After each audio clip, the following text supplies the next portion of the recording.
Deputy CM Pawan Kalyan మీడియాతో మాట్లాడుతున్నారు. Live లో చూద్దాం. చిలకలూరుపేట నుంచి ఉండే ముస్లిం సమాజం సోదరులు కూడా బయటకు వచ్చి ఆ రోజున మద్దతు తెలియజేశారు.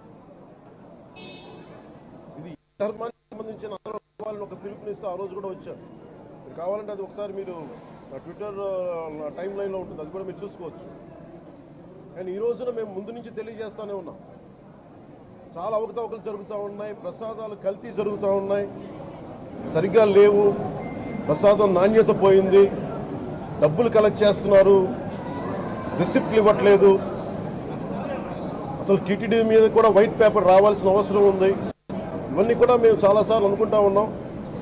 కానీ ఈ స్థాయిలో కల్తీ జరుగుద్దని, కల్తీ ఉంటుంది, ఫుడ్ అడల్ట్రేషన్ ఉంటుంది, చేసే తిండిలో కల్తీ ఉంటుంది, అన్ని దేవాలయాల్లో కూడా ప్రమాణాలు పాటిస్తున్నారా లేదా అన్న చర్చ బయటకు వచ్చింది ఈరోజు. ముఖ్యంగా తిరుపతి లడ్డు ప్రసాదానికి మహాప్రసాదం శ్రీవారి మహాప్రసాదానికి సంబంధించి ఇది మీకు ప్రత్యేకించి నేను చదివి వినిపిస్తాను మీకు.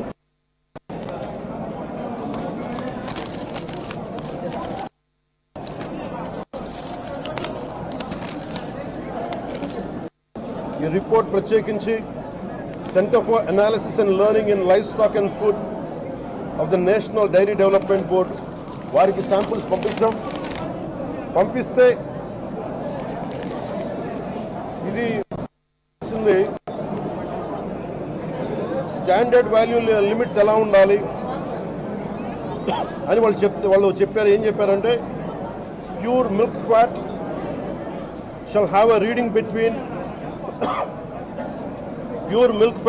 a reading between 95.68 to 104.32, but all the ghee samples had values around 20, which means the ghee is highly adulterated.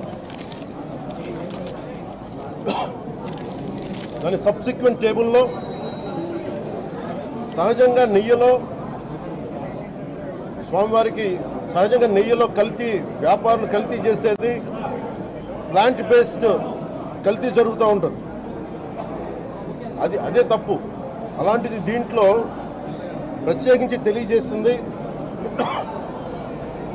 Soybean ఉంది, sunflower, olive oil, rape seed, linseed, wheat germ, maize germ, cotton seed, coconut, palm ఆయిల్తో పాటు fish oil, beef tallow, lord.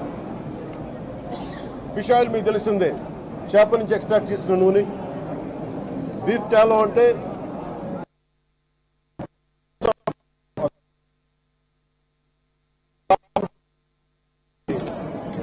మన పందికి సంబంధించిన కొవ్వుని.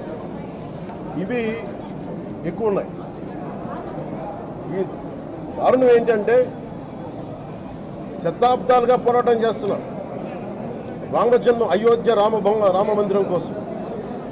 దానికి కూడా వీళ్ళు 1,00,000 లడ్లు ఇలా పిగ్ ఫ్యాట్ తోటి ఫిష్ ఆయిల్ 1,00,000 లడ్లు కొన్ని దశాబ్దాలుగా శతాబ్దాలుగా అయోధ్య రామ మందిరం కావాలని చాలా ప్రతిష్టాత్మకంగా తీసుకుంటే దానికి కూడా తిరుపతి లడ్లు వెళ్ళింది, టీటీడీ లడ్లు వెళ్ళింది. ఇది దేశం అంతా దీన్ని కదిలిపోయింది. ఈ రోజున ఇలాంటి అపవిత్రం జరిగింది. దీని గురించి ప్రస్తావిస్తే రిపోర్ట్లు బయటకు వస్తాయి. వైసీపీ నాయకత్వం కానీ రాజకీయ మాట మాట్లాడుతూ ఉన్నారు. వైసీపీ నాయకులకి కానీ వారి మద్దతుదారులు కానీ నేను మనస్ఫూర్తిగా మీకు తెలియజేస్తున్నా, రామతీర్థం గొడవప్పుడు 219 గుడుల్ని మీరు అపవిత్రం చేసినప్పుడు మీ పాలనలో ఒక సగటు హిందువుగా నేను గొంతెత్తి పోరాటం చేయాలి అంటే రోడ్ల మీదకి ఆ రోజే వచ్చామని గుర్తుపెట్టుకోండి. ఆ రోజు కూడా రామతీర్థం రాముల వారి విగ్రహాన్ని మీరు అర్చకులు చేసినప్పుడు ఉంది, కానీ ఆ రోజు కూడా దాన్ని రాజకీయ పరంగా మేము తీసుకెళ్ళా. దోషులకి శిక్ష పడాలి, వీళ్ళెవరో కనుక్కోండి. ఈ రోజు వరకు మీరు పట్టించుకోవాలా. ఇది మేము చెప్తూనే నిజంగా చేయాలంటే ఈ ప్రస్తావన ఎందుకు తీసుకొస్తున్నానంటే సమాజంలో అస్థిరత లేదంటే డిస్హార్మనీ క్రియేట్ చేయడానికి మేము లేవు ఇక్కడ. కానీ తప్పు జరుగుతుంటే, దాడులు జరుగుతూ ఉంటే, అపవిత్రం చేసుకుంటూ వెళ్ళిపోతే చూస్తూ ఎవరు కూర్చోం. తప్పు, అది కూడా తప్పు అవుద్ది. ఫండమెంటల్, కాన్స్టిట్యూషనల్ ఫండమెంటల్ ఇది. ప్రతి వ్యక్తికి వారి ధర్మాన్ని ఆచరించే హక్కు ఉంది. ఎవరన్నా వచ్చి ఆ ధర్మాన్ని పాడు చేసే హక్కు ఎవరికి లేదు. ఫండమెంటల్ రైట్ ఇది. ఇలాంటి స్థాయిలో ఈ రిపోర్ట్ బయటకు వచ్చినప్పుడు ఏం చెప్పు ఉండాల్సింది గత ముఖ్యమంత్రి గారు? సార్, ఇది ప్రభుత్వం, మన కొత్త ప్రభుత్వంలోకి వచ్చాం. ఇది వెండెట్టా ప్రభుత్వం కాదు, ఇది పగా ప్రతీకారాల ప్రభుత్వం కాదు ఇది. కానీ తప్పు జరుగుతుంటే మటుకు చేతులు కట్టుకొని చూసే ప్రభుత్వం కూడా కాదు. అది మీకు చాలా పగడ్బందీగా తెలియజేస్తున్నాను విషయం. అలాంటిది నా మీద ఎన్నో మాట్లాడినా మేము ఎప్పుడు మాట్లాడలా. రామతీర్థం గురించి జరిగినప్పుడు కూడా మేము మాట్లాడలా. కానీ ఈ రోజున రిపీట్ అయిపోతున్నాయి మిస్టేక్స్. అలవాటైపోయింది. ఇప్పుడే ఫుల్ స్టాప్ టు దిస్. దీంట్లో ఒక్క నిందించట్లా. టీటీడీ బోర్డు ఉంది, వైసీపీ కాన్స్టిట్యూట్ చేసిన టీటీడీ బోర్డు ఉంది. వైవి సుబ్బారెడ్డి గారు ఉన్నారు టీటీడీ చైర్మన్ గా. టీటీడీ ఈవోగా ధర్మారెడ్డి గారు ఉన్నారు. మళ్ళీ వాళ్ళు కాకుండా కొత్తగా వచ్చారు.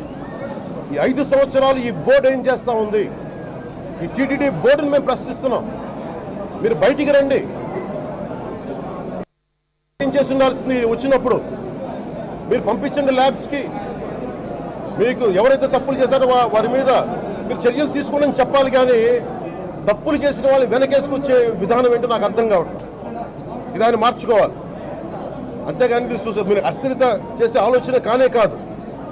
ఇదే మీరు ఊహించండి. ఇంకా ఏ ధర్మం ఇలాంటి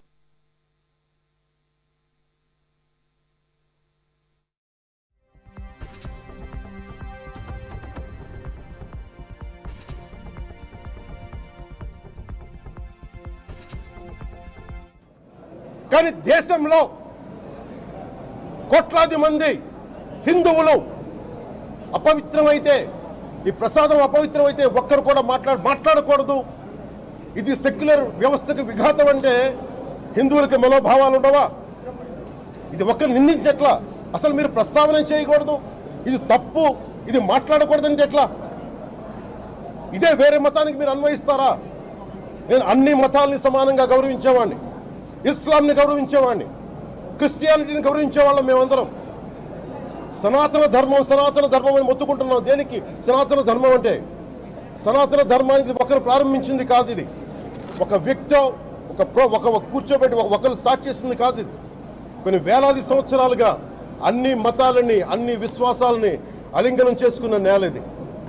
అలా దగ్గర తీసుకున్న ఈ నేల మీద ఇలాంటి అపవిత్రం జరిగితే, రిపీటెడ్గా జరిగితే, ఒకసారి కాదు 2 సార్లు కాదు, రిపీటెడ్గా జరిగితే ఇప్పుడు కూడా మాట్లాడకూడదంటే అది తప్పు చేసిన వాళ్ళం అవుతాం.